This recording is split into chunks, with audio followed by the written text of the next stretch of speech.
सुरगुरु वन्दे जगत्कारणम्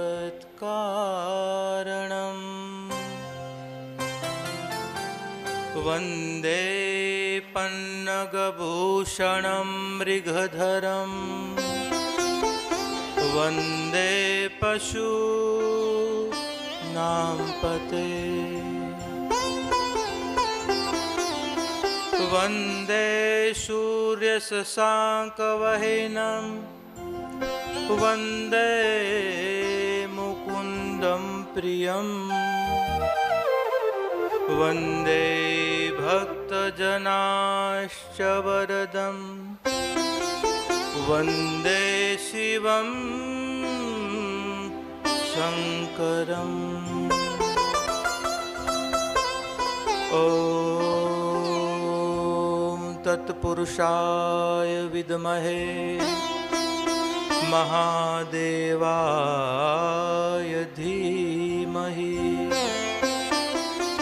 तन्नो रुद्रः प्रचोदयात् नारायणाय विद्महे वासुदेवाय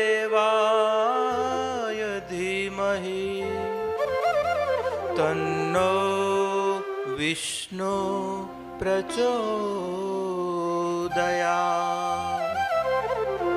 परब्रह्मणे विद्महे परमात्मने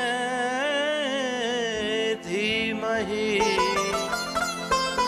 तन्नो गुरु प्रचोदयात्।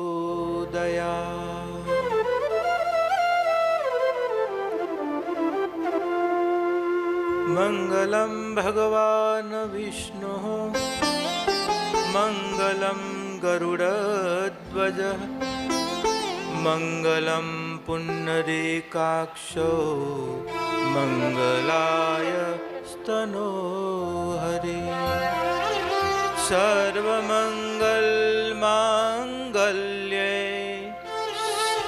शिवे सर्वार्थसाधिके शरण्ये त्र्यंबके गौरी मा नारायणी नमोस्तुते मा नारायणी नमोस्तुते।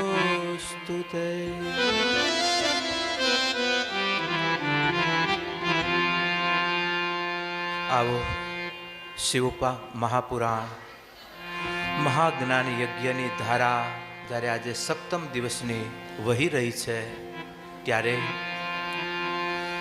મહાદેવનું સાનિધ્ય છે, મહાપુરાણનું નિશ્રા છે, સંતો અને વડીલોની પાવન ઉપસ્થિતિ છે, ત્યારે આવો સાથે મળી અમારા નિમિત્તે થોડીવાર મહાદેવને નામ સ્મરણથી તાતની પૂજા કરીએ, ત્યારબાદ શબ્દ તરફ આગળ યાત્રા કરીએ। તે પૂર્વે થોડી ઘડી માટે, થોડા સમય માટે ઓમ નમઃ શિવાય, ઓમ નમઃ શિવાય,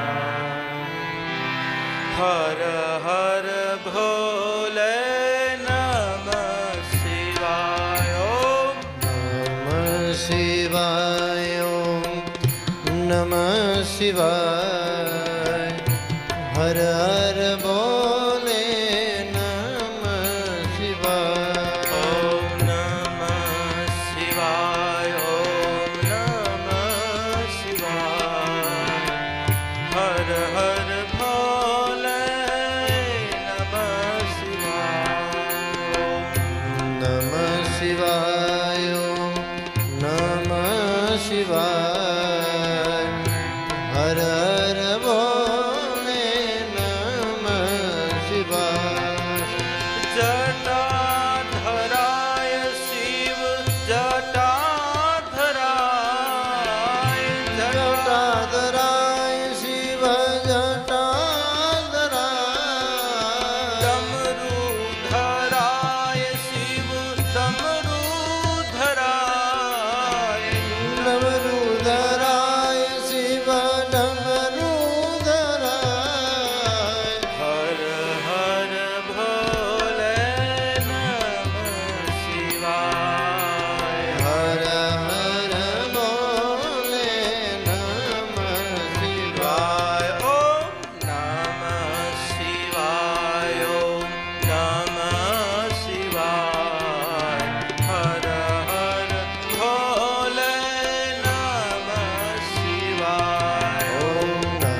દેવાધિદેવ ભગવાન ચંદ્રમૌલેશ્વર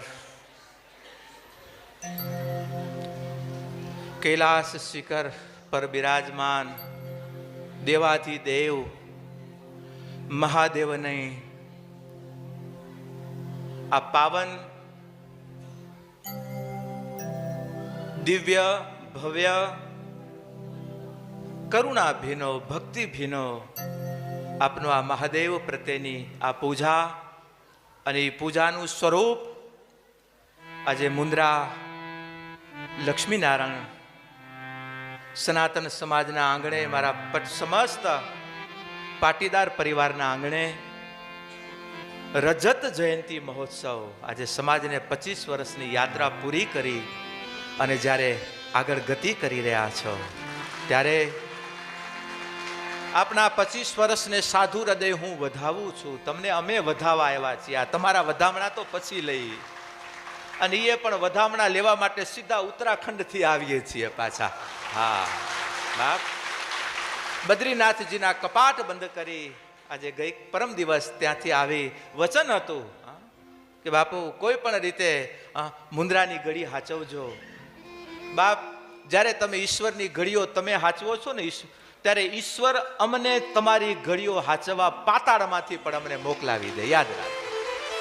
બાકી અમે કહીએ કે અમે આમ કરશું ને તમે કહો કે આમ થશે, એ વાતમાં કોઈ માલ નથી.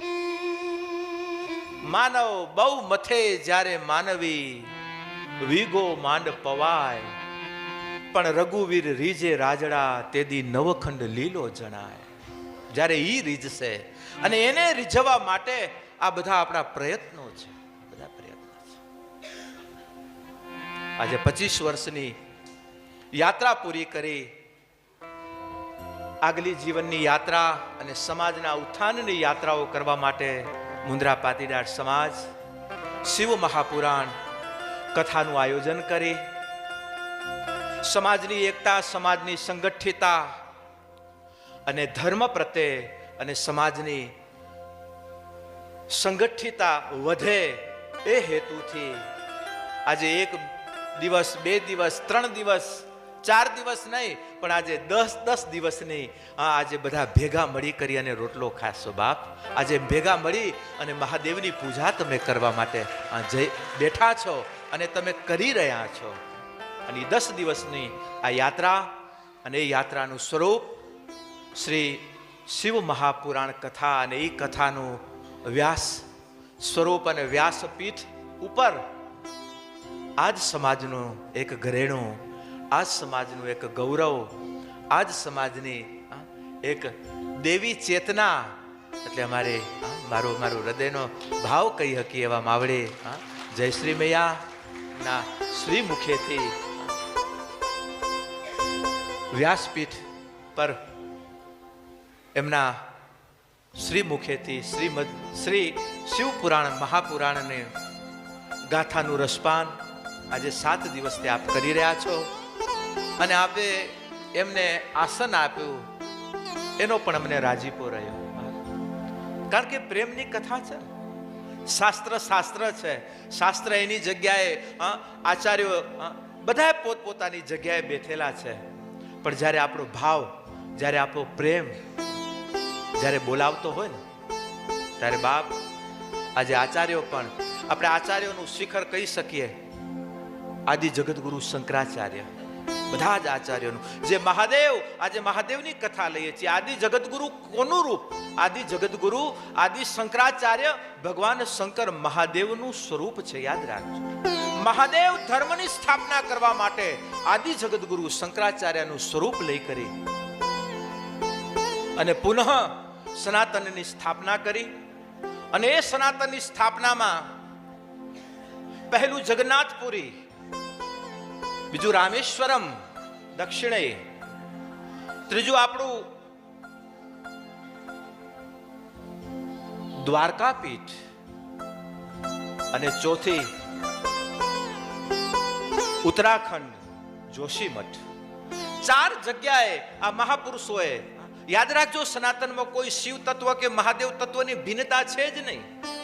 જે મહાદેવ આદિ જગતગુરુ શંકરાચાર્ય બનીને આવ્યા ને એને ધર્મની સંસ્થાપના કરવા માટે ભારતના ચારે ખૂણાને જાગૃત કર્યા છે. દક્ષિણમાં રામેશ્વરમ, શ્રીંગેરી મઠ, ઓરિસ્સા જગન્નાથપુરી, ગોવર્ધન મઠ, આપણી દ્વારકાપુરી આ પણ આપણી મઠમાં આવે, દ્વારકાપુરી શંકરાચાર્ય પીઠ, અને ઉત્તરાખંડ જોશી મઠ. આ ચારે પીઠોમાં પ્રભુત્વ કોનું? તો કે જ્યાં ઉત્તરાખંડ જશો તો ત્યાં પ્રભુત્વ નારાયણનું, રામેશ્વરમ જશો તો ત્યાં પ્રભુત્વ મહાદેવનું, ઓરિસ્સા જશો તો ત્યાં પ્રભુત્વ ભગવાન જગન્નાથ. જગન્નાથ કોણ? ભગવાન કૃષ્ણનું સ્વરૂપ. કૃષ્ણ કોણ? ભગવાન નારાયણનું રૂપ. બાપ સનાતનને બહુ સમજજો. આજે એક રૂપને લઈ કરી બીજા સ્વરૂપોને જ્યારે આપણે નથી સમજી કે સ્વીકારી શકતા ને, ત્યારે આપણે સનાતનના સત્ય અને રહસ્યથી આપણે વંચિત રહીએ છીએ. બસ પછી આપણા એક દૂરબીન પૂરતો, આપણા જગત પૂરતો આપણને સનાતન દેખાશે, પણ સનાતન એટલો વિશ્વ વૈરાટ ધર્મ છે કે જેમાં બધા જ સમાઈ જાય છે, બધા જ સમાઈ જાય છે. જેમ સૂર્યમાં આખું તારામંડળ જેમ સૂર્યના સથવારે છે, સૂર્યમાં જેમ સમાતું હોય, એમ આજે બધા જ સંપ્રદાયો, બધી જ ઉપાસનાઓ આપણી સનાતનમાં સમાઈ જાય છે. યાદ રાખજો. અને એ સનાતનના સત્યની પ્રસ્થાપિત કરવા માટે આદિ જગતગુરુ શંકરાચાર્ય ચારેય મઠોની સ્થાપનાઓ કરી અને પુનઃ સનાતનનો પ્રાદુર્ભાવ કર્યો. સનાતનનો જે બૌદ્ધ ભગવાન બુદ્ધ આવ્યા, બુદ્ધની એક અહમ બ્રહ્માસ્મિ અહમ તત્વમસી જે કે એમની ભૂમિકા હતી, એમનું જે દર્શન શાસ્ત્ર હતું ભગવાન બુદ્ધનું, કે જેમાં આપણી વૈદિક પરંપરા સાથે થોડો અન્યાય થયો, અને એ અન્યાયને દૂર કરવા માટે, વૈદિક પરંપરાને જે દૂષિત થઈ એને શુદ્ધ કરવા માટે, વૈદિક પરંપરા જે નષ્ટ થઈ એનું પુનઃ સ્થાપન કરવા માટે આદિ જગતગુરુ શંકરાચાર્ય બાપનો પ્રાદુર્ભાવ. અને એ શંકરાચાર્ય, એ મહાદેવનું રૂપ જ્યારે દીક્ષા લેવાનો સમય આવ્યો, ત્યારે બધા પાસે, જ્યાં સુધી અમે સંત પરંપરાઓમાં, જ્યાં સુધી બધા તરફથી ઉપર હાથ મૂકવામાં ના આવે ને પ્રેમથી જ્યાં સુધી વિદાય કરાવવામાં ના આવે ને, ઘર મૂકવામાં, ત્યાં સુધી અમે કોઈ દીક્ષાના માર્ગે સાચા શિક્ષિત નથી થઈ શકતા. અને પહેલા ઘર મૂકીએ એટલે પહેલા માવતરોનો આદેશ, માવતરોનો હુકમ, માવતરોનો આજ્ઞા અને માવતરોનો રાજીપો જ્યારે હોય ત્યારે જ કોઈ ગ્રસ્તાશ્રમના આંગણે કોઈ સંતત્વ, કોઈ દિવ્ય રત્ન જ્યારે જન્મ લેતું હોય, અને એ જન્મ લઈને એ ઘરને જ્યારે મૂકી અને જ્યારે પરમ ધર્મ માટે જ્યારે કાર્ય માટે નીકળતા હોય, ત્યારે એને પહેલો આશીષ, એને પહેલો થાપો કોનો હોય છે? માવતરનો હોય છે. યાદ રાખજો. માટે તમે ગ્રસ્તાશ્રમમાં બેઠા છો, આજે સંતોને સેવો કીધી કે બેટા તું એકલો છો, હું તને દીક્ષા નહીં આપું.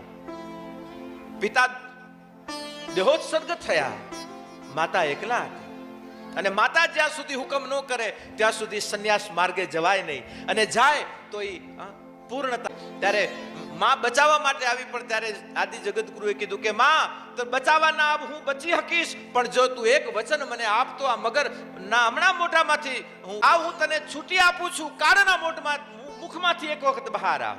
મગરના મુખમાંથી શંકરાચાર્ય બહાર આવ્યા, માએ એને આશીષ આપ્યા, પણ માએ ત્યાં એક વચને બાંધેલા, એક વચને નથી માગતી, પણ બેટા મને એટલું વચન આપ કે સંન્યાસ માર્ગ, માને ખબર હતી કે સંન્યાસ માર્ગમાં ગયા પછી સંન્યાસીઓએ અગ્નિને સ્પર્શ ન કરાય,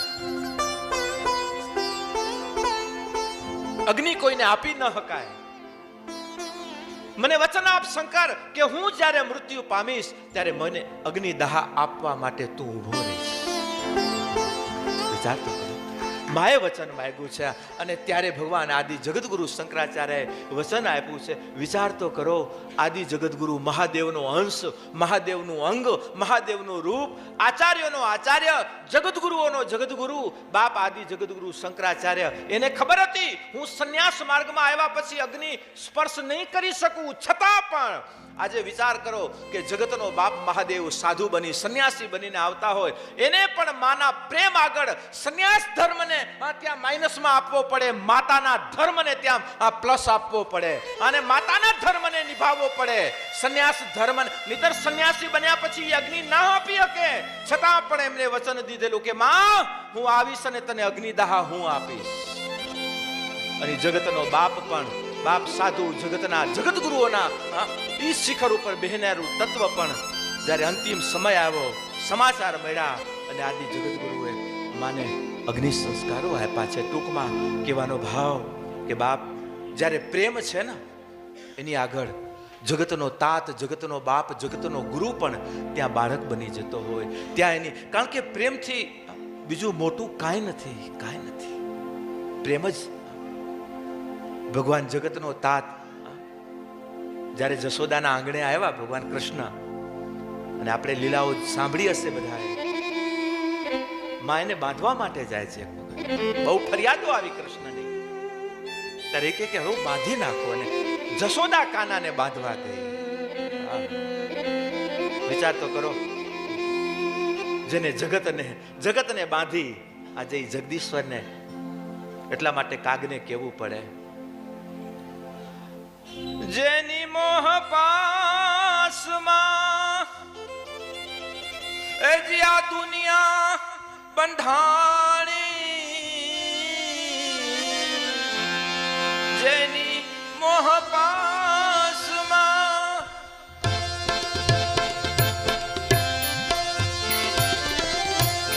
આ દુનિયા બંધાણી,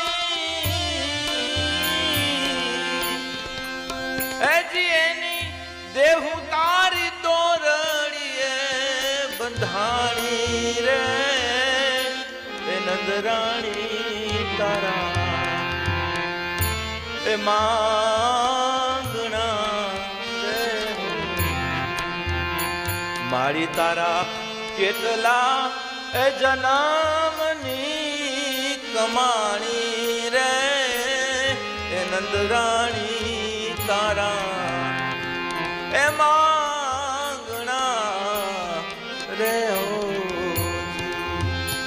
હે માં, તારા કેવા માંગણા હશે, તારું કેવું ભાગ્ય હશે કે જેની મોહ પાસમાં આખું વિશ્વ, આખું જગત બંધાયેલું છે, એની દેહુ તારી દોરડીએ બંધાણી, તારી દોરડી. અને કઈ દોરી? તો કે પ્રેમની દોરી. જગતનો તાત ત્યાં આપણને ઉપદેશ આપે કે બાપ આખું જગત પ્રેમના તાંતથી બંધાયેલું છે, પ્રેમના દોરથી બંધાયેલું છે. માયામાં આપણે બંધાઈએ છીએ, બાકી ઈશ્વરે મને ને તમને પ્રેમના દોરમાં બાંધ્યા છે. જો બાપ, એ પશુ હોય, પક્ષી હોય, જલચર, સ્થલચર, નભચર, ત્રણેય કોટીના જીવોને જુઓ, એક પ્રેમ તત્વથી બંધાયેલા છે. પશુઓની માને એટલી જ મમતા હોય, એના બાળકને મા પ્રત્યે એટલો જ આદર હોય. પ્રેમ છે, અને પ્રેમની ભાષા નથી, પ્રેમનો બાપ પ્રભાવ છે, પ્રેમનું દર્શન છે, એનું પ્રદર્શન નથી. પ્રેમ પરમાત્માની વિભૂતિ છે. પ્રેમ પરમાત્માને પામવા માટેનો એક, જેને કહેવાય ને કે ઈ દ્વાર છે કે જ્યાંથી અને જે સ્વરૂપે જોવો હશે ત્યાં એને જોઈ શકશું. અનેક દ્વાર છે. કબીર કુઆ એક કહે પનિયારી અનેક, બર્તન ન્યારો ન્યારો ભયો, પાણી સબ મેં એક. જ્યાં જોશો ત્યાંથી આપણે એને પામી શકશું. પણ પ્રેમ દ્વાર એક એવો દ્વાર છે કે જ્યાંથી એને, પણ એટલું ખરું કે પ્રેમના માર્ગે ગયા ને એને વેમ કાઢી નાખવા, વેમ કાઢી નાખવા. જેને વેમો, જુઓ ને તમે સંસારમાં બેઠા છો, તમારા સંસારમાં ભાઈ બહેન, પિતા પુત્ર, માતા પુત્ર, પતિ પત્ની, આ બધાના પાછળ એક જ નાતો છે ને, એ નાતો પ્રેમ છે. પ્રેમ, અને પ્રેમથી જ બધાએ નાતા. પ્રેમ ગયો તો હગો ભાઈ હોય તો ભાઈ નહીં ઓળખી શકાય, હગો બાપ હોય તો બાપ નથી ઓળખાતો. પ્રેમ ગયો, દીકરી ક્યાંક કુમાર્ગે નીકળી, ક્યાંક ભટકાણી, તો એ માવતરોને ભાઈઓને કોઈને નથી ઓળખતી. પ્રેમ ગયો. માટે પ્રેમ ઈશ્વરની વિભૂતિ છે, એની સાથે ક્યારે રમતો નહીં કરીએ, ત્યારે ઝાડા ન કરતા. અને સંસારના પ્રેમ જ્યારે પાકશે ને ત્યારે પરમાત્માના પ્રેમ સુધી લઈ જશે બાપ. પ્રેમ સુધી. પ્રેમ ઈ પીડા છે, પ્રેમ ઈ વિભૂતિ છે કે જે પરમ પ્રેમ એટલે જેને પરમાત્માનો, જેને ઈશ્વર સાથેનો સંબંધ કીધો છે, ઈશ્વર સાથેનો જેને સીધી હોટ લાઈનમાં, એ પછી માળા નથી, એની પાસે ધ્યાન નથી, બસ એક પ્રેમ છે, એક કરુણા છે. એટલા માટે આપણી ભજનવાણીમાં પણ કહેવાનું ને, ઓ કરુણાના કરનારા, તારી કરુણાનો કોઈ પાર નથી. ઓ સંકટના હરનારા, તારી કરુણાનો કોઈ પાર નથી. બાપ કરુણા વરસી રહી છે, બસ વાત એટલી છે આપણે આપણા પાત્ર બનીએ. પાત્ર કરુણા સતત અને એ પાત્રતા બનવા માટે આજે પિતાના રૂપમાં, પુત્રના રૂપમાં, પત્નીના રૂપમાં, બહેનના રૂપમાં જેટલી પાત્રની દિવ્યતા હશે ને એટલો પરમ પ્રેમ ઉતરતો આવશે બાપ. બસ વાત એટલી છે, બસ આપણે આપણી પાત્રતાને મજબૂત કરીએ, આપણે આપણી પાત્રતાને દિવ્ય બનાવીએ, આપણે આપણી પાત્રતાને શુદ્ધ રાખીએ. બસ સંસાર છે, અહીંયા તો બધું ભગવાને રચ્યું છે. આપણા મનમાં નાશવંત શરીરમાં બેઠા છીએ, માટે જગતના નાશવંત વસ્તુઓ તરફ આપણે આકર્ષિત થશું સ્વાભાવિક છે, કારણ કે આપણે નાશવંતમાં બેઠા છીએ. કોઈ શાશ્વતની પીડા પણ આપણને થશે, કારણ કે શાશ્વત સાથે આપણે બંધાયેલા છીએ. બંધાયેલા છે. ભગવાન કૃષ્ણ જ્યારે ગોકુળ મૂકીને મથુરા આવ્યા ત્યારે એને પણ ઊંઘ નો આવી કે બાપ, ઊંઘ નો કરી કે જગતનો તાત. ઉદ્ધવજી કહે, હે બાપ શું થયું, કેમ રડી રહ્યા? હાજ પડ્યા ને કાનાની આંખમાં આંસુ હોય. જગતનો તાત કોને સંભાળતો હશે?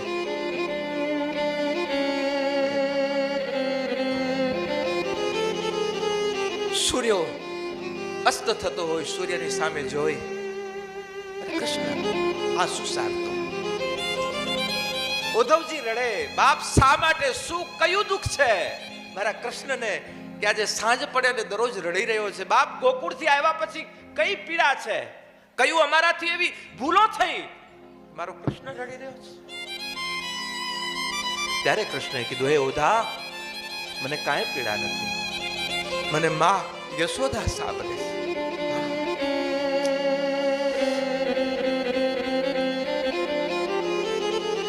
મને મારી બાળકો, મારી ગોપિકાઓ, મારું વ્રજ મને સાંભળે. જગતનો તાત, નિરાકાર પરબ્રહ્મ અખિલેશ્વર, નમે મૃત્યુ શંકા નમે જાતિ ભેદા, જેને કોઈ મૃત્યુ નથી, જેને કોઈ જાતિ ભેદ નથી, ન માતા ન પિતા, જેને કોઈ માતા પિતા નથી, ઈ પણ જગતનો તાત જ્યારે માનવ દેહ આવે ને એને પણ માની મમતાથી બંધાયેલો હોય છે બાપ. અને ઈ માની મમતા, ઈ બાપનો પ્રેમ, ઈ સખાઓની સાક્ષ્ય ભાવ, એનાથી પણ જોઈ અસ્તિત્વ જો બંધાયેલું રહેતું હોય તો મારીને તમારી શું સત્તા, હું ને તમે કોણ? આપણે એમ કહીએ કે બસ અમે જાણી ગયા, અમે સમજી ગયા, હવે અમને નારાયણની જરૂર નથી, મહાદેવની જરૂર નથી, માની જરૂર નથી, અમને પ્રેમ લક્ષણા ભક્તિની જરૂર નથી. હે બાપ, હે બાપ, એને પામવાનો આધાર જ એક પ્રેમ કરુણા છે. પ્રેમ અને કરુણા. આજે બહુ મોટો દિવસ છે. યાદ કરું માં ભગવતી ગીતાને.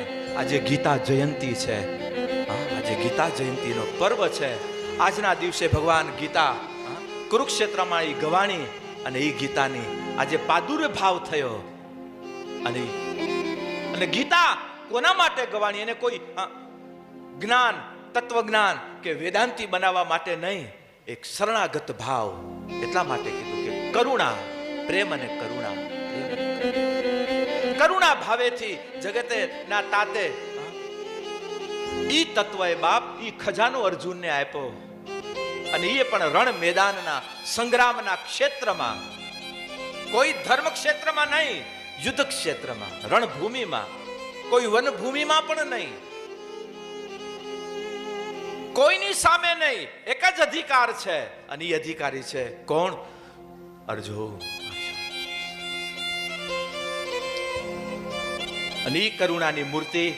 અને નહીતર ઈશ્વરને આ સંદેશો આપવા માટે જેને યદા યદા હિ ધર્મસ્ય ગ્લાવિન ભવતી ભારત અભ્યુતાનામ ધર્મસ્ય તદાત્માનમ સૃજામ્યહમ પરિત્રાણાય સાધુના વિનાશાય તુ દુષ્કૃતામ ધર્મ સંસ્થાપ અર્થા સંભવાની યુગે.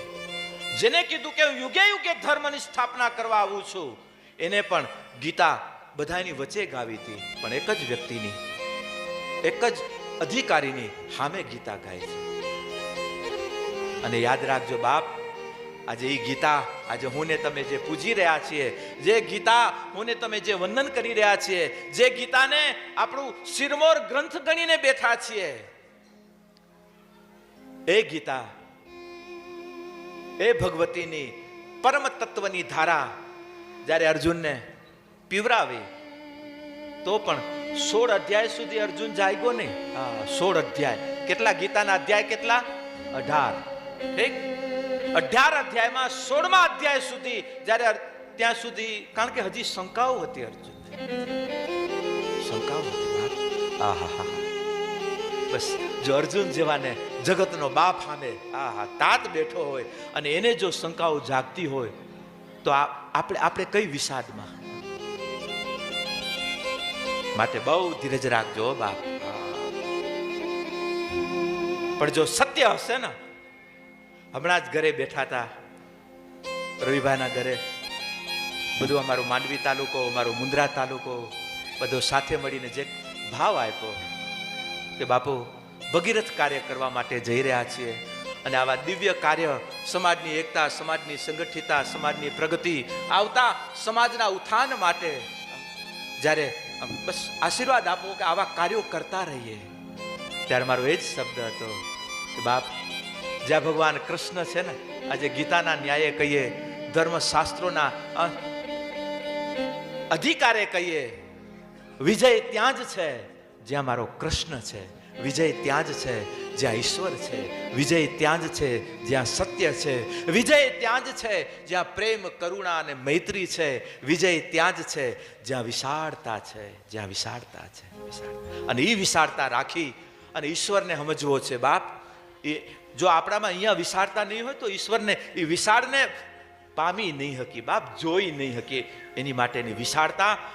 એટલા માટે તો જો પાશ્ચાત્ય જગતમાં બધાને લઘુતામય જીવન દીધું, આપણા ભારતીયતાને પ્રભુતામય જીવન દીધું. લઘુતા એટલે અમે બે ને અમારા બે.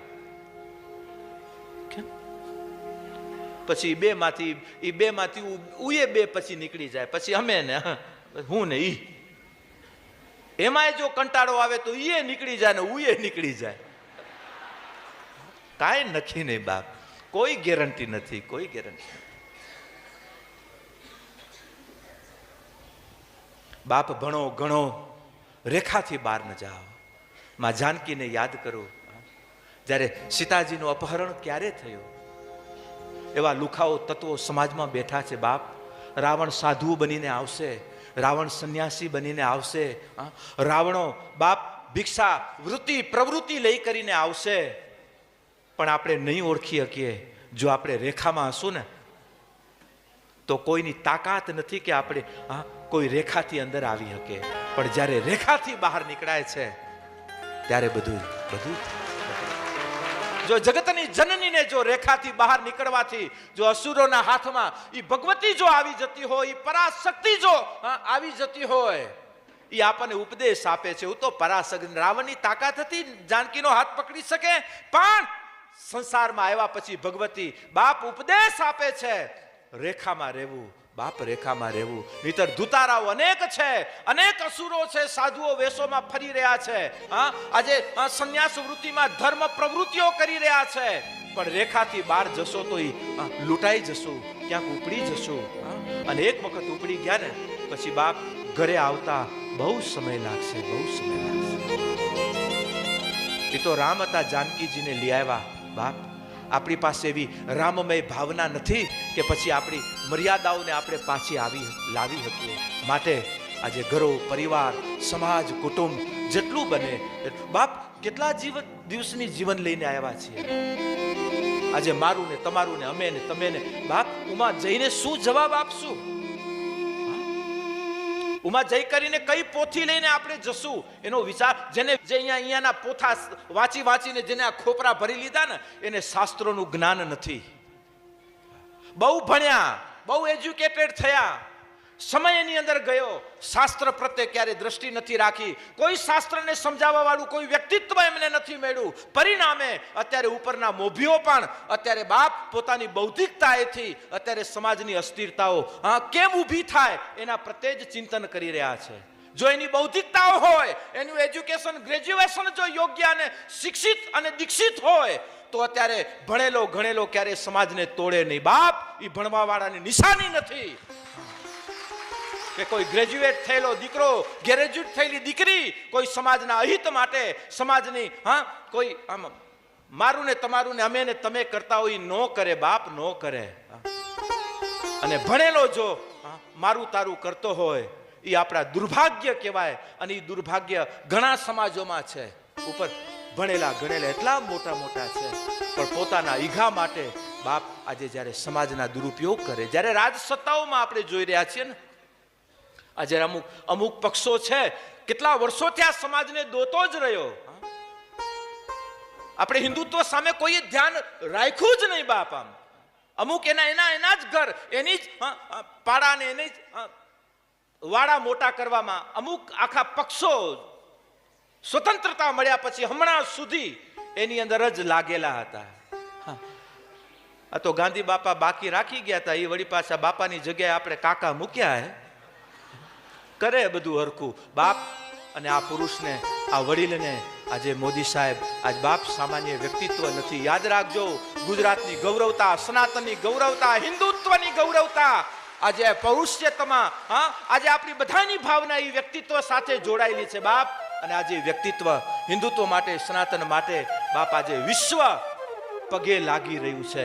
મોદી સાહેબને નહીં, આપણા હિન્દુત્વને અને આપણા સનાતનના સિદ્ધાંતને વંદન કરી રહ્યું છે વિશ્વ વંદન કરી રહ્યું. અને વિશ્વની સામે બાપ સત્યતાના નાતે કોઈ આજે વિશ્વ સત્તા છે કે આમ કરી દેશું, તેમ કરી દેશું ને આટલું લગાવશું ને, એ કે જે લગાવવું હોય લગાવ, શું સમજેશ તું અમને? અને બાપ આજે વળી પાછો આવી કરીને માફી માંગવા આવી નાક રગડતા આવશે બાપ. કારણ સત્ય લઈને નીકળ્યા છીએ. સત્ય લઈને છે આજે અમારો બાવલિયો અડધો સાધુડો થઈ કરી અને આજે વૈશ્વિક બેજ ઉપર આજે સનાતનનું ગૌરવ કહી શકીએ, અમારો સાધુ કહી શકીએ. તમારા નાતે તમે એને સાચો એક ગ્રસ્તાશ્રમી પણ કહી શકો. પણ એની પાછળ આજે માં યશોદાને પણ યાદ કરી હો. યશોદાને પણ, કારણ કે આજે અમારી યશોદાઓ મૈયાઓ આજે જે આયોજન કર્યું ને એમાં મેં પહેલી પત્રિકામાં આજે વાંચ્યું કોણ મુખ્ય યજમાન, તો માતાઓના નામ સાંભળીને આનંદ થયો. માતાઓ સંભાળજો, વડીલોએ આ 50 વર્ષ કર્યું, હવે તમારો વારો છે મહિલા મંડળનો. કેમ લાગે બાપા? દઈ દો એને થોડીક સત્તાઓ. આ જો આ હાંકડા કરતા વાર નહીં લાગે, ઉપર જે આડાવડા થાય ને બાપ. અને માતાઓ જાગજો માં. આજે માની પીડા નહીં સમજશે તો કોણ સમજશે?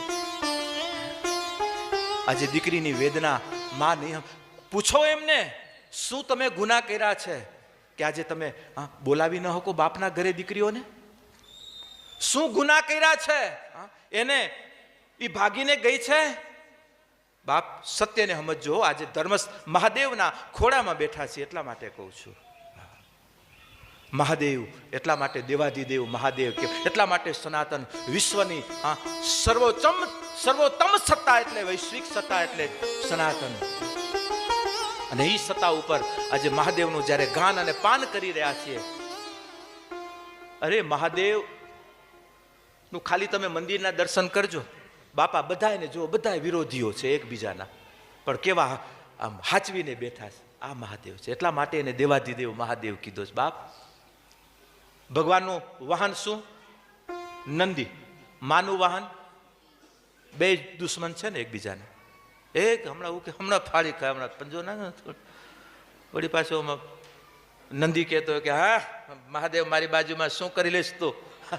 બાપ એકબીજા અમે ઓલું કરતા હોય પણ છતાં મહાદેવની દ્રષ્ટિ જાય એટલે વળી પાછા શાંતિ. હો ભગવાનનો શણગાર શું? મોર. એમના દીકરાનો વાહન શું? દીકરાનું વાહન મોર અને બાપાના શણગાર સર્પ. સર્પ અને મોર બેનું વેર. હવે આ બાજુ બાપા ઉપર સાપ લઈને બેઠા ને બીજો દીકરો ઉંદર ઉપર આવ્યો. ઉંદર ને સાપ બેનું વેર. કેવા બધા હખણા અને કેવા શાંતિથી બેઠા છે. અને આની ઉપાસના જ્યારે કરશું ને બાપ, એ મહાદેવની સાચી નિષ્ઠાએથી જ્યારે ઉપાસના કરશું ત્યારે અંદરથી મહાદેવ આપ મેળાએ પ્રગટ થશે. કોઈ મારું નથી, કોઈ તારું નથી, બસ બધા અમારા છે અને અમે બધાના છીએ અને અમે છીએ અને અમે એના છીએ. એ ભાવ, એ મહાદેવ તત્વ, એ પ્રભુતા ક્યારે વિકસિત થશે? જ્યારે આપણે પૂર્ણતાથી આ સ્વરૂપોને જ્યારે સમજશું અને સ્વરૂપોને જ્યારે હૃદયસ્થ કરશું. ખાલી મંદિર પૂરતા પૂજી લીધા, શ્રાવણ મહિનો આવ્યો એટલે મહાદેવને, નારાયણનો દિવસો આવ્યા એટલે નારાયણને પૂજી લીધા, રામનવમી આવી એટલે રામને પૂજી લીધા, કૃષ્ણ આવ્યા એટલે કૃષ્ણને પૂજી લીધા. નહીં, બધાને પૂજીએ. બધાનો આદેશ, બધાનો સંદેશ આપણા હૃદયમાં રાખી. બાપ હૃદયમાં રામ મર્યાદા પુરુષોત્તમ. હા, એક નારાયણને સમજવું, કારણ કે લક્ષ્મી નારાયણ, નિષ્કલંકી નારાયણ, અંતે બે છેડાઓ આપણા પાસે છે, વચ્ચેના સમજાણા નથી એટલે આ ઉપાધિ છે. વચ્ચે સમજાઈ જાય રામકૃષ્ણ તો આ બધી ઉપાધિ ટળી જાય, બધી ટળી જાય. ઈ જ નારાયણ રામ બનીને બાપ મર્યાદાનું વહન કરવાની ઉપદેશ. રામ તત્વ હમણાં જશું તો હમણાં હવાર થઈ જાય. હજી કાલ તમને કથા પાછી કરવાની સવારના વહેલા. હા, હિમાલયથી દોડતા આવ્યા છે બાપ. આનંદે છે ને, તમારા પ્રેમના આંગણા બોલાવે અને આમુ બાજુના કાર્યક્રમ હતા, પણ છતાં બાપ વચનો. હવે આ તમે વચન લીધું એટલે અમારું આપણું ચારણ સમાજ, અમારું કાઠડા આવી ગયું. બાપુ આવી જજો, કારણ કે પહેલા તો આ મુંદ્રા થયું, પછી આવ્યું તો એવું અમારું મહાજન સમાજ છે લખપતમાં, એ આવી ગયો. બાપુ ઘડી હાચવજો. એટલે ટૂંકમાં આજે મુંદ્રાના નાતે આજે અમે હમણાં 3 દિવસ ત્યાં બધા આ બાજુ આ મુંદ્રાનો અત્યારે દરિયા કિનારો, ગઈકાલે હતા છેટ અમારા લખપતના દરિયા કિનારે અને એના આગલે દિવસે હતા માંડવીના દરિયા કિનારે. કારણ કે આ બધા છેડા હચવાય એટલે પછી બધું હચવા, કારણ કે અંતે તો છેવાડો હાચવો છે ને, અને છેવાડો એ છેવાડો નથી. મોદી સાહેબના વચને કહ્યું તો જ્યારે બદ્રિકાશ્રમ ગયા ને ત્યારે આપણું છેલ્લું ગામ એટલે માના ગામ. તેમ લખે કે ભારત કી છેલ્લી દુકાન, ભારત કા લાસ્ટ ગાંવ, અંતિમ ગાંવ. મોદી સાહેબ કે અંતિમ ગામ નથી, આ પ્રથમ ગામ છે, અહીંયાથી હવે ચાલુ થાય. અંતિમ નથી, પ્રથમ છે. એમ બાપ આ છેવાડે બેઠા છો ને, યાદ રાખજો તમારું કાર્ય ને તમારી પ્રવૃત્તિ અને તમારા સંકલ્પો એવા છે કે અહીંથી બધા પ્રારંભ થશે, પ્રારંભ થશે. નારાયણભાઈ, પ્રારંભ. ઈ ગળીઓ, ઈ કિનારાઓ, ઈ ધારાઓ તમે લઈને બેઠા છો બાપ, કારણ કે તમારી સાથે કૃષ્ણ છે, તમારી સાથે કૃષ્ણ છે. કૃષ્ણ એટલે નારાયણ, કૃષ્ણ એટલે રામ, કૃષ્ણ એટલે મહાદેવ, કૃષ્ણ એટલે પરાશક્તિ. એ તમારી સાથે છે. શા માટે ચિંતા કરવી? જેના હૃદયમાં રમતું હોય ને એને ચિંતા હોય, જેના અંદરથી ખોટલાઈ હોય ને એને વિચારો કરવા પડે. બાકી જે સમાજના એ સત્યને લઈ કરી અને સદવિચાર સમાજના એ દ્રઢ સંકલ્પોને લઈને જે નીકળે છે ને, એ કોઈની તાકાત નથી કે તમારા સંકલ્પોની સામે કોઈ આંગળી ચીંધી શકે. એની કોઈ પણ અસુર સેનાની તાકાત નથી કે કોઈ આપણા કાર્યને અટકાવી શકે. પણ આપણે આપણા લક્ષ્ય લઈ કરીને નીકળવું એ જરૂરી છે. બસ આપણો સ્વાર્થ નથી. અને ક્યારેક કડવો ઘૂંટડો પીવા, મીઠું આપવા માટે, બધાને અમૃત આપવા માટે કદાચ ક્યારેક કડવો ઘૂંટડો પીવો એ આપણી જવાબદારી છે. આજે અમે બેઠા છીએ, જો આજે અમને આચાર્ય પરંપરા દ્વારા બાપ એ શિખર ઉપર પહોંચ્યા, એ શિખર ઉપર બેઠા છીએ. હવે શા માટે અહીંયા આવીએ છીએ? કારણ કે અમારું આંગણું છે, આંગણાને સંભાળવા એ અમારી જવાબદારી છે. આજે બદ્રીનાથજી બાપ ભગવાને ખોડો, નારાયણે ખોડો દઈ દીધો, ખોડો દઈ દીધો બાપ. એના ખોડામાં બેઠો છું, ગર્વથી કહી શકીશ એના ખોડામાં. આજે અમારી સંત પરંપરાઓમાં, અમારી ગુરુ પરંપરાઓમાં બાપ આજે આ દાસને બાપે નિમિત્ત બનાવ્યા છે કે આજે દેવભૂમિમાં બાપ, આજે આ કચ્છનો નેજો અને આ સમાજનો રોટલો કાયમ માટે દેવભૂમિમાં બાપ ઈશ્વરે નિમિત્ત બનાવી અને આજે જે ભગવાને મને સેવા આપી અને એ સેવા દ્વારા આજે મને આનંદિત છે, મને આનંદ છે મારા જીવનમાં કે બસ અમે પણ એ આનંદ ખાલી અમે લેવા નથી માગતા બાપી, આનંદ તમને પણ કાંક દેવા માગીએ છીએ, એટલા માટે ઉજાગરા કરીને તમારી કને આવીએ છીએ. 45 વર્ષ થયા. આજે કોઈની વિચારોને લઈ કરી, કોઈની શબ્દોને લઈ કરી આપણા સત્ય સામે આપણે શંકાઓ ન કરાય. આજે આપણી પરંપરાઓ, આપણે સનાતન સામે આપણે શંકાઓ ન કરાય. અને જ્યારે જ્યારે શંકાઓ ઊભી થાય છે ને ત્યારે ઈશ્વરની, અમને ખબર નથી પણ ઈશ્વરની નજરથી સાધક નીચો પડી જાય છે, ઉતરી જાય છે. અને ઉતરેલો સાધકને જ્યારે જોઈએ ને ત્યારે એનું દુઃખ પાછું અમને જ થતું હોય, કેમ ઉતરી ગયો, કેમ. અને એના ગુનેગાર બાપ આજે ધર્મસ્થાનો જ છે. કારણ કે ધર્મસ્થાનો દ્વારા જે પ્રવૃત્તિઓ, એક જે વિચારો આદાન પ્રદાન જે થવા જોઈએ એના અભાવને લઈ કરી આજે હું એટલા માટે આજે માતા મંડળને કહેવું પડે કે માઉ આજે એટલી પ્રવૃત્તિઓ રાખો. આજે કદાચ કારણ કે પુરુષ વર્ગ હજી કાર્યમાં રોકાયેલો છે, પુરુષ વર્ગ કર્મના ક્ષેત્રે બંધાયેલો છે, પણ માતા વર્ગ માતૃશક્તિ આજે ઘરમાં બેઠી છે, ઘરે છે, સમાજની અંદર બેઠી છે, તો એવી પ્રવૃત્તિ રાખી કે જે પ્રવૃત્તિને લઈ કરી આજે આપણા બાળકોને સંસ્કાર અને દિવ્ય વિચારો મળતા રહે. કારણ કે સ્કૂલમાં એને શિક્ષણ મળશે, સંસ્કાર નહીં મળે. સંસ્કાર તો સમાજ ભવનમાંથી અને તમારા ઘરેથી જ તમને આપવા પડશે. અને એ સંસ્કાર થયેલું જ્યારે પાત્ર અમારી આગળ આવશે ત્યારે અમે બાપ એને દીક્ષિત કરી શકશું. પણ જો તમે કાંઈ ન આપો ને હવે બાપુ આને સંભાળો, હવે આ અમારું નથી માનતો, એ બાપાના ન વાળ્યા એ બાવાના વાળે, ક્યારે નથી વાળવા. બાપા નથી એમ જો બાબા, ટૂંકમાં કહેવાનો ભાવ બાપ સંસ્કાર. અને એનો આધાર આપણા ક્ષેત્રો, આપણા ભવનો છે. આજે આનંદ થયો આજે મુન્દ્રાની આ સમાજ ભવનને જોઈને. આજે આ વાડી છે, કાલ હવારે અહીંયા ભવ્યાતિ ભવ્ય ભવન નિર્માણ થઈ જશે બાપ. હા, ભવ્યાતિ ભવ્ય.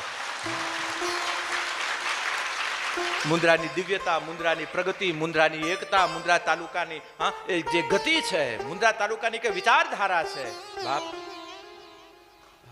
ઓની મુદ્રા લઈને બેઠા છો. મુદ્રા ઓની મુદ્રા છે ને ઓની મુદ્રાને હાચવજો. એકતાની મુદ્રા છે બાપ, આપણી સંગઠનની મુદ્રા છે, આપણી પ્રેમની મુદ્રા છે. અને એ મુદ્રાથી અને સંસારની મુદ્રા તો આપ મેળાએ આવશે, પણ આપણી મુદ્રાને બરાબર હાચવજો. આપણી મુદ્રા એટલે આપણી સંપત્તિ. સંપત્તિનું એક નામ મુદ્રા, સંસ્કૃતમાં એક ભાષા એમ આપણે મુન્દ્રા સમાજની મુદ્રાને નિભાવજો. અને મુદ્રા પછી જો કઈ જગતની મુદ્રા તમારી પાસે નથી આવતી, બધી આવતી થઈ જશે. પણ એટલા માટે કહેવાય કે શરીર જો બરાબર હોય ને તો ગમે એ શરીર દ્વારા આપણે ગમે લક્ષ્ય પહોંચવું હશે એ લક્ષ્ય પહોંચી શકશું. શરીર બરાબર હશે તો ભોજનના આનંદને લઈ શકશું. શરીર બરાબર હશે તો યાત્રા કરી શકશું. શરીર બરાબર હશે તો આપણે આપણા જીવનના કર્તવ્યને નિભાવી શકશું. શરીર બરાબર હશે તો કોઈ પણ કાર્ય કરવાનો આપણે અંદરથી એક પ્રફુલ્લિતા, એક માનસિક આપણે મજબૂતાઈથી આપણે કાર્યરત રહીશું. જો શરીર બરાબર હશે તો. જો શરીર ડેમેજ હશે બાપ, બધું હોવા છતાં કાંઈ નથી. માટે હું મારા યુવા ધનને કહું કે હે બાપ, સાધનને સંભાળજો ભલા. પહેલી અલભ્ય કિંમત જો અવલૌકિક વસ્તુ હોય તો પહેલી તું છો બાપ. કે આજે વિચાર તો કરો કે આપણો એક કટકો ક્યાંક શરીરમાંથી નીકળી જશે તો બીજો કોઈ નહીં આપે. ઉપરથી લઈને આવ્યા છીએ અવલૌકિક ઘરનું, આ અવલૌકિક ધન લઈને બેઠા છીએ. આ તો જ્યારે ડેમેજ થાય, કિડની બગડે ને બદલાવા જાય ને ડોક્ટર કે 25-30 લાખ આપજો, ત્યારે ખબર પડે કે ઓ 25 લાખની છે કે બે મફત દઈ દીધું છે એમને એમ. હવે તો 25 લાખનું નથી, હવે કરોડો ઉપર પહોંચે છે. લોહી ઓછું થાય ને ચડાવવા બાટલા લઈએ ત્યારે ખબર પડે, કિંમત ચૂકાવી છે એટલે ખબર પડે કે ઓ લોહીની આટલી કિંમત, આ અવયવની આટલી કિંમત. પણ ક્યારે આપણે વિચાર કર્યો કે જે દરરોજ આપણે જમીએ છીએ લોહી બનાવવા વાળો, આપણે જેટલા વર્ષ જીવીએ છીએ કોણ બનાવી રહ્યું છે? એ અસ્તિત્વ જેને આપણે ઈશ્વર કીધો, જેને આપણે પ્રભુ કીધો છે.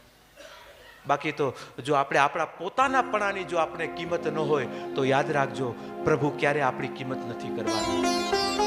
જેને પોતાની કિંમત નથી, સંસાર એને કોઈ ક્યારે એની કિંમત નથી કરવાનો. બાપ પોતે પોતાની કિંમત અને પોતાની કિંમતી બનાવી રાખજો. એટલા માટે આપણી નારી તત્વ ઉપર, કારણ કે નારી તત્વ એ કિંમતી એ સંપત્તિ છે, એટલા માટે આપણે કેટલી મર્યાદાઓ આપણે માતૃ શરીરને આપ્યું, અને આજ પણ બેઠ્યું છે માતૃ શરીર. આજે જો બધી માતાઓ અભિવાદન કરવા આવી, કેટલા એક ડ્રેસને, એક વેશમાં, એક રૂપમાં, એક રંગમાં, એક ભાવમાં. એ દર્શન દિવ્ય દર્શન છે બાપ. આજે મર્યાદાઓનું, આજે અમે ના નથી કહેતા, તમે પણ એટલું જરૂર કહે કે બાપ ન પહેરવા જેવું ન પહેરો, અંગ પ્રદર્શન કરો. સિનેમાને જોઈ અને 2% આ સિરિયલોને જોઈ કરી અને આપણે એના જેવા, એટલે ત્યારે દુઃખ લાગે. મોરારી બાપુ એક દ્રષ્ટાંત દે ને, હું કોલેજમાં એક ફેસ્ટિવલ હતો, ઉત્સવ હતો, 2 દીકરીઓ 2 બેનપાણીઓ, સગીઓ બેનપાણીઓ ફેસ્ટિવલમાં ભાગ લીધેલો. એટલે 2 પોતપોતાની રીતે બીજે દિવસે તૈયાર થઈને કોલેજ જવા નીકળ્યું. એમાં એક દિશામાંથી એક બેને ભેગું થવું, 2 ભેગ્યું થયું એટલે એક બીજાને જોઈ કરી અને એવું કહેવા લાગી કે તે આવા કપડાં પહેર્યા, તને આ ઘરેથી તને કોઈ કીધું નહીં, તો આવા અડધા કપડાં પહેરીને ઢળકે આવું પહેરીને આવ્યું? એ કે ના, કોઈએ નથી કીધું, એમ બસ પહેરીને આવી ગઈ.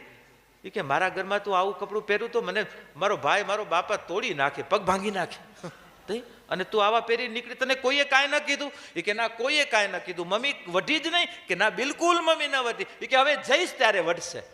એ કે તો શું કરવા આવું પહેરીને ગઈ? કે હવે તને વઢ ખાવી પડે તો આવું શું કરવા પહેર્યું? એ કે આવું પહેર્યું એટલે મમ્મી નહીં વઢે. એ કે તો? એ કે મમ્મી 12 ગામ ગઈ હતી અને આ મમ્મીના કપડાં છે ને એ હું પહેરી આવી છું એટલે વઢશે. આ વાત છે. વાહ, બહુ સમજદાર છો, બહુ સમજદાર છો. એના છે એટલે હવે વારો કાઢશે. હું દીકરી ઉમાંથી પાછી ઘરે હાલી ગઈ કે હું કાર્યક્રમમાં નથી જાતી, હું પાછી ઘરે જાઉં છું, અને તું એ ઘરે પહોંચ, માં આવે એની પહેલા ઉતારી નાખ. ટૂંકમાં બાપ કેને કહેશું, ક્યાં જશું? માટે આજે એટલું જરૂર કહું કે બાપ એક જે રેખા, એક જે મર્યાદા, કારણ કે આપણે આર્યભૂમિમાં આપણી સનાતનની ઈ ધરાઓમાં, ઈ ચેતનાઓના આપણે રત્નો છીએ, ચેતનાઓના રત્નો છીએ. કેવી આર્ય નારી! એ ભલ ગયો નિજ ઓરણે, પ્રિયા સમ ઉપહાસ્ય કર્યું, તેદી પોઢેલ ચાંપો પારણે, એને વસ્ત્ર મુખ પર ધર્યું. જોગ માયા જીભ કરડી, સિધાવી સ્વર્ગવાસમાં. એ અમ દેશની એ આર્ય રમણી, અમર છે ઇતિહાસમાં. રામજીને વન હતું, જાનકીજીને ન હતું, છતાં પણ પગલે પગલે બાપ જ્યાં તું છો. એક જ્યોતિષી ગામમાં જ્યોત લેવા માટે આવો. જ્યોતિષી છો, બહુ વિદ્વાન જ્યોતિષી ગામમાં આવ્યા છે, આવો બધા હાથ બતાવો. બધા પોતપોતાની રીતે આવતા જાય. જ્યોતિષી ગામમાંથી નીકળતા એક શેરીમાંથી નીકળ્યો. એમાં એક બાઈ એક પુરુષની ચરણ ચંપી કરતી હતી, સેવા કરતી હતી. જ્યોતિષી જોઈ કરી, બેનનું લલાટ જોઈ કરીને કીધું કે આવ બેન, તારો હાથ જોઈ દો. એ કે જ્યોતિષી આપ પધારો અમારા ઘરે, અને મારો આ પુરુષ સૂતો છે, આનો હાથ જુઓ. એ કે બેન એનો શું હાથ જોવો, એ મરણ પથારીએ છે, કાલે એનું જીવન પૂરું થશે, તારો હાથ જોઈ લઉં, તારું ભાગ્ય કા ઉજાગર લાગે છે. ત્યારે માવડીએ કીધું કે જ્યોતિષીજી મહારાજજી, જ્યારે મારા માવતરે મારો હાથ જ્યારે આ પુરુષના હાથમાં દઈ દીધો ને, મારી જે રેખાઓ હતી ને એ મારા પતિના હાથમાં લાગી ગઈ છે. મારા પતિની રેખા એ મારી રેખા છે, એનો હાથ જો, મારો હાથ નથી જોવો. એને શું લખ્યું છે એના પર? આ માં છે. કારણ કે માનો દેહ ઈશ્વરના ઘર સાથે જોડાયેલો આ રતન છે. એટલા માટે દીકરીઓને કહે બેટા જતન કરજે, તારા દેહનું જતન કરજે. આજે વિકારોમાં, વાસનાઓમાં, યુવાધન વ્યસનોમાં એટલી દૂષિતતા કરતો જાય છે. અમે ના નથી કહેતા બાપ, જાગતા એવું ઝીણું જાડું હોય અલગ વાત છે, પણ અમુક જ્યારે એ માર્ગે નીકળે છે ને ત્યારે બહુ દુઃખ લાગે છે. આજે અમે તો CID બ્યુરોના ઇન્ચાર્જમાં છીએ, કચ્છના, પૂરા કચ્છના ઇન્ચાર્જમાં છીએ બાપ. ત્યારે અમને અધિકારીઓ જ્યારે કહેતા હોય ને કે બાપુ આજે, અરે હમણાં તો મને કહી દઉં બાપ, દુઃખ લાગશે, પણ હવે અમારા તાલુકાની વાત છે એટલે ક્યાં કરવી તમારા અહીંયા મુંદ્રા તાલુકામાં. પણ જાગતા રહેજો બાપ. આજે અધિકારીઓ કહે છે કે બાપુ ખાનપાનમાં પુરુષ કરતા મહિલા વધી ગયું છે. અધિકારીઓએ મને કીધું છે બાપ. ત્યારે કહું છું, કોણ ગુનેગાર, કોણ જવાબદાર, શું તમારું ભવિષ્ય? આજે દુઃખ સાથે કેવું, શું ભવિષ્ય? જે માં પણ કુમાર્ગે નીકળી હોય, જેનો બાપ પણ કુમાર્ગ, એનું સંતાન ક્યાં જશે? શું તમે અપેક્ષા રાખશો કે મારું સંતાન સારા કામ કરે ને સારું નીવડે? બાપ, ત્યારે અપેક્ષા રાખી શકો જ્યારે આપણે સારપણામાં ભાગ લેતા હોઈએ અને જ્યારે આપણા જીવનના સારને આપણે જાળવીને બેઠા હોઈએ, ત્યારે આપણે અપેક્ષા રાખીએ કે છોકરાઓ ઉપર. માટે જીવનના સારને સમજવા માટે બાપ કાંક તો સ્થિરતા રાખવી પડે, કારણ કે મનને વાળવું પડશે. એટલા માટે સંતોને ગાવું પડ્યું, કવિઓને ગાવું પડ્યું. બળદને રાસ, ઘોડાને લગામ, અંકુશે વસ ગજરાજ, એ મન વસ કરવાને કાજ, એ તે તો સૂરે સર્જાવ્યું સામણા. બળદ આટલો બધો બળવાન છે, પણ એને હે અંકુશ કરવા માટે, હે કૃષ્ણ, એને તે રાસ રચી, એના માટે તે રાસ બનાવી. ઘોડો તાકાતવાન છે, એને રોકવા માટે તે લગામ બનાવી.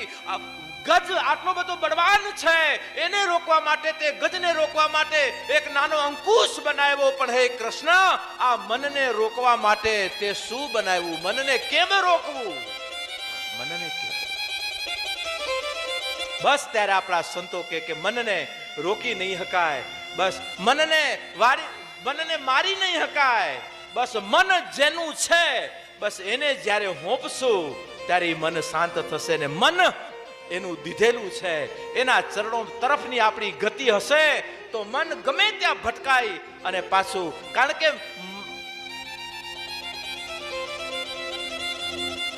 મન જ મનુષ્યનું બંધન અને મોક્ષનું કારણ મન જ છે. અને મન જ્યારે ધારશે ત્યારે મુક્તતાના ભાવે હશું. પણ એ મુક્ત ક્યારે થવાશે? ભગવાને ગીતામાં, ભગવાને શાસ્ત્રમાં પણ બતાવ્યું છે કે મન હું છું. બધી ઇન્દ્રિયોમાં મન મારી સત્તા છે. ગીતામાં સ્પષ્ટ કહ્યું છે બાપે. હવે ગીતામાં જો એને કીધું મન હું છું, તો આપણે એમ કહ્યું કે મારું મન, મારું, એ આપણું ક્યાં છે? બસ મનમાં બહી કરી ભગવાન કે હું તને તપાસું છું, કેટલું ભટકીશ, કેટલું તું જાઈશ. પણ જ્યારે જગતના બાપનું શરણાગત ભાવ હશે ને, દ્રઢ શરણાગત હશે ને, તો યાદ રાખજો મન ગમે ત્યાં ભટકાય અને પાછું એના ચરણોમાં આવીને ઊભું રહેશે. પણ એના ચરણોથી આપણે દૂર નથી થવું. એટલા માટે સંતોએ કીધું મન જાય તો જાને દે, પણ મત જાને દે શરીર. ભટકવા દે મનને, નહીં એને તું બ્રેક કરી હક, પણ તું એના ચરણમાં જે નિષ્ઠા છે એ નિષ્ઠાને બનાવી રાખજે. ધીરે ધીરે તારું મન સ્થિર થતું જશે, સ્થિર થતું જશે. અને અમુક વિચારો અને અમુક વર્તનોથી મનને વાળવાની વાત કરી. આપણા નરસિંહ મહેતાએ પ્રભાતિયું ગાયું, સત્સંગમાં ગાઈ હતી. હું ઘણી વખત ગાઉં છું.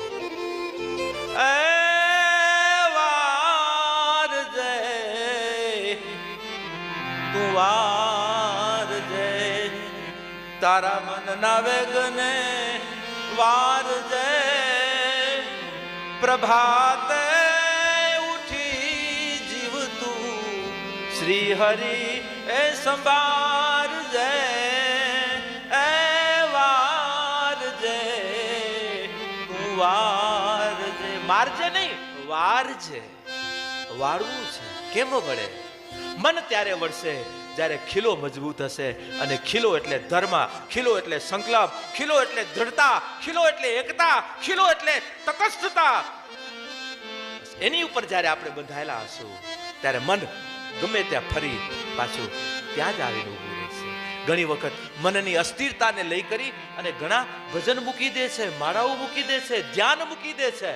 અને ઘણા પાછા ઉપદેશ આપવા વાળા બેઠા છે કે મને જ્યાં ત્યાં ભટકતું હોય ધ્યાન કાંઈ કામનું નથી. હવે એને કહેવા વાળાને કહી કે તે મૂકી દીધું શું તારું મન ઠેકાણે રહ્યું?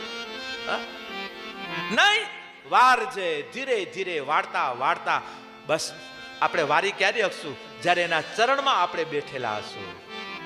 બસ મારો નિયમ છે. અને જ્યારે માળા કે પૂજા કરવા બેસીએ ત્યારે જ મન ભાગે. જેમ આપણી ગાડીને આમ 3 વે કે 4 વે રસ્તો મળે ને જેમ ડબલ ટ્રોપમાં ભાગે ને એમ આપણું ડબલ ટ્રોપમાં ભાગે.